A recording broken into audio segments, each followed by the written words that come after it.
Hi hello welcome to mantra 5. విద్యుత్ కష్టాలకు కాంగ్రెస్ పార్టీనే కారణం. అసెంబ్లీలో కేటీఆర్ సంచలన వ్యాఖ్యలు. తెలంగాణ అసెంబ్లీలో మరోసారి వేడిగా చర్చ కొనసాగుతుంది. విద్యుత్ రంగంపై అధికార కాంగ్రెస్ పార్టీ శ్వేతపత్రం విడుదల చేసింది. దీంతో విద్యుత్ అప్పులపై అసెంబ్లీలో అధికార కాంగ్రెస్ విపక్ష బీఆర్ఎస్ ఎంఐఎం మధ్య మాటల తూటాలు పేలాయి.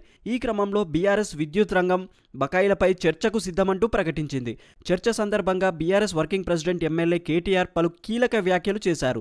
తెలంగాణలో విద్యుత్ కష్టాలకు కాంగ్రెస్ పార్టీనే కారణమంటూ విమర్శించారు. నీళ్లు బొగ్గులేని రాయలసీమలో, బొగ్గులేని విజయవాడలో థర్మల్ పవర్ ప్లాంట్ కేంద్రాలు నెలకొల్పారంటూ ఫైర్ అయ్యారు. తెలంగాణలో ఆ రోజు విద్యుత్ కేంద్రాలు కట్టకుండా రాష్ట్రం ఏర్పడే నాటికి 2700 మెగావాట్ల లోటు నష్టాలతో తమకు అప్పజెప్పారంటూ కేటీఆర్ వివరించారు.